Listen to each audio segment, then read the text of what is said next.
2024 December నాడు రేవంత్ రెడ్డి గారికి తొత్తుగా పనిచేస్తున్నటువంటి ఒక షేర్లింగంపల్లి ఎమ్మెల్యే అరికపూడి గాంధీ గారు పార్టీ మారినందుకు తెలంగాణ నయా రాజు దొర రేవంత్ రెడ్డి ఇచ్చిన నజరానా ఏంద్ర అంటే, నువ్వు దొంగ కాగితాలు సృష్టించుకో, ఇక్కడ దాదాపు 317 ఎకరాల సీలింగ్ భూమి ఉంది, ఇక్కడ దాంట్లోకి వెళ్ళి నీకు నేను కొత్త నువ్వు దొబ్బిపోవడానికి నీకు అవకాశం కల్పిస్తా అని చెప్పని ఆయన ఏం చెప్పిండో, షేక్ ఇమామ్ అనేటోడు నాకు 2006లో భూమి అమ్మిండు అని చెప్పని దొంగ డాక్యుమెంట్లు సృష్టించినారు.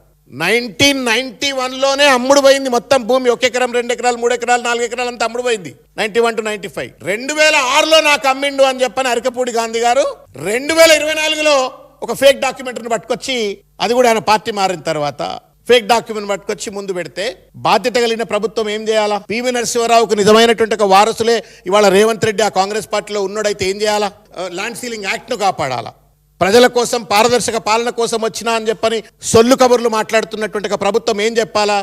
అరే ఏమరా నాయన, దొంగ డాక్యుమెంట్ ఉన్నది, మొత్తం అంతా ఎంక్వైరీ చేసి ఇది దొంగ డాక్యుమెంట్ ఉన్నది, ఆ షేక్ అనేటోడు ఎప్పుడో 1995లోనే అమ్ముకున్నాడు, నీకు 2006 ఎట్లా అమ్ముతాడు రా నాయన, అప్పుడెప్పుడో అమ్మినోడు మళ్ళీ నీకు ఎట్లా అమ్ముతాడు, ల్యాండ్ టైటిల్ ఆల్రెడీ ఇంకోళ్ళ పేరు మీద పోయింది కదా, నీకు ఎట్లా అమ్ముతాడు అని చెప్పని చెప్పకుండా అతన్ని మొత్తం పహానీలలో అరకపూడి గాంధీకి సంబంధించిన వాళ్ళ పేర్లు అన్నీ కూడా ఎంటర్ చేసి పడేసి భూభారతిలో ఎంట్రీ చేసి పడేసినారు. రాజు తలుచుకుంటే దెబ్బలకు కొదవ కాదు కదా, ఇవాళ రేవంత్ రెడ్డి తలుచుకుంటే ఇటు భూములు అటు అవుతాయి, అటు భూములు ఇటు అయిపోతాయి. పార్టీ మారిండు కాబట్టి నజరానా కింద ఆ దొంగ డాక్యుమెంట్ పట్టుకొస్తే ఆ దొంగ డాక్యుమెంట్ని ఇవాళ అరకపూడి గాంధీకి లెజిటమైజ్ చేస్తూ భూభారతిలో ఎంట్రీ చేసి పడేసిండు. పడేసిన తర్వాత పాపం మా కృష్ణారావు గారు, మా మాదారం కృష్ణారావు గారు, మా శాసనసభ్యులు, బాధ్యత కలిగినటువంటి ఒక నాయకుడిగా 1 కాదు 2 కాదు 3 కాదు 4 కాదు 10-15 రిప్రజెంటేషన్లు చూడరిగో గిన్ని రిప్రజెంటేషన్లు ఇచ్చిండండి, గిన్ని రిప్రజెంటేషన్లు, ఇన్ని రిప్రజెంటేషన్లు ఇచ్చిండు. Chief commissioner land administration CCLA 22/8/2025, మళ్ళీ అదే 22/8/2025 నాడు chief secretary government of Telangana, 22/8/2025 నాడు district collector Medchal Malkajgiri district, 22/8/2025 నాడు కమిషనర్ గ్రేటర్ హైదరాబాద్, 22/8/2025 నాడు commissioner Hyderabad disaster response and asset protection హైడ్రాకి సంబంధించిన అధికారులకు ఇచ్చిండు. మళ్ళీ అదే 22 నాడు vigilance commissioner of Telangana vigilance కమిషన్కి ఇచ్చిండు. జోనల్ కమిషన్ కూకట్పల్లి జోన్కు 25/8/25 నాడు ఇచ్చిండు. Revenue division officer Malkajgiri division 25/8/25 నాడు, మండల్ రెవెన్యూ ఆఫీసర్ కుత్బుల్లాపూర్, గిన్ని రిప్రజెంటేషన్లు ఇచ్చిండు. ఆఖరికి రోజు నేను కూడా పోయినా వెంబడి హైడ్రా కమిషనర్ రంగనాథ్ గారి దగ్గరికి వెళ్ళిపోతే మౌనండి అదేదో తప్పు జరిగినట్టున్నది, మేము దాన్ని డిమాలిష్ చేసినాం, మననే డిమాలిష్ చేసినాం అంటే, కరెక్టేనా నువ్వు డిమాలిష్ చేసినావు రంగనాథ్ గారు, బట్ నువ్వు డిమాలిష్ చేసి రాత్రికి రాగానే మళ్ళీ అంత షీట్లు పెట్టి పడదొబ్బినారు ఆ 11 ఎకరాలకు, అది 3-4 వేల కోట్ల రూపాయల విలువ చేసే భూమి అంటే, లేదండి నేను తెల్లారిపోతా ఎంక్వైరీ చేస్తా అది పట్టుకుంటా అని చెప్పని చెప్పిండు. ఇంతవరకు ఎవరు కూడా ఏ రకమైన చర్యలు తీసుకోలేదు.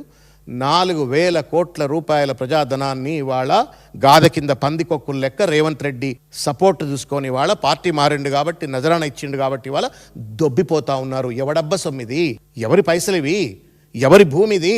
భవిష్యత్ తరాల కోసం ఉండవలసిన ఒక భూమును రేవంత్ రెడ్డి అమ్మకరణ దొబ్బుతాడు, తద్వారా కమిషన్లు దొబ్బుతాడు. లేదు ఈ రకంగా పార్టీలు మారిన వాళ్ళకో లేకపోతే ఆయనకు చెంచాగిరి కొట్టేటోళ్ళకో రేరాని అడ్డం పెట్టుకోనో, పేరాని అడ్డం పెట్టుకోనో, ఏవిరెడ్డిని అడ్డం పెట్టుకోనో, ఇంకెవరిని అడ్డం పెట్టుకోనో మొత్తానికి ఈ రకంగా టైటిల్ మార్చివేసి భవిష్యత్ తరాలు, మనం ఇవాళ ఉంటాం పోతాం చచ్చిపోతాం, మనం 50 ఏళ్ల కింద ఉన్నారా? PV Narasimha Rao land ceiling act పట్టుకొచ్చింది, బతికుండా అయ్యాల గట్లే మనం కూడా పోతాం రేపు.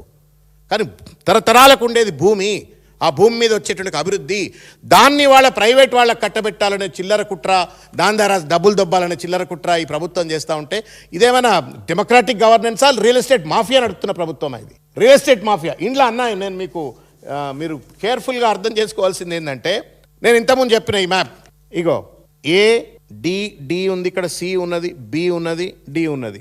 వాస్తవానికి ఈ 2 మాత్రమే, ఈ తెలుపు కనబడుతున్నాయి కదా, ఈ 2 మాత్రమే రీటైనబుల్ ల్యాండ్స్. అంటే 123 ఏకర్స్ ఆఫ్ ల్యాండ్ నేనైతే చెప్పినో ఈ 2 మాత్రమే రీటైనబుల్ ల్యాండ్స్, మిగతా అంతా కూడా ల్యాండ్ సీలింగ్ ల్యాండ్.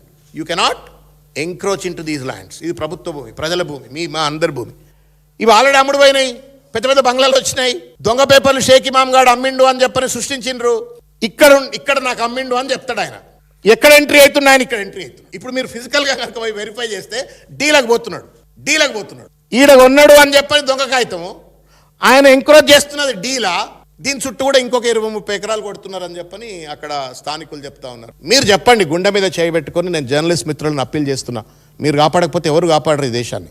మీరు గట్టిగా కనుక స్వరమెత్తకపోతే, మీరు కనుక ఈ కబ్జాలను, దొంగలను, ఈ లంగలను, ఈ మాఫియాగాళ్ళను కనుక మీరు పట్టుకోకపోతే భవిష్యత్తులో ఎవరిని కాపాడలేరు. ఎందుకంటే పాలిటీషియన్స్ ఒర్రుతారు పోతారు, but end of the day you are the soldiers to protect this kind of land, fight against these kind of scamsters, గ్రాబరర్స్.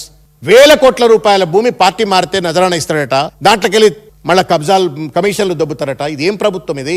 ఎవరి కోసం ఈ ప్రజాప్రభుత్వం? ఎవరి కోసం ఈ ప్రజాపాలన?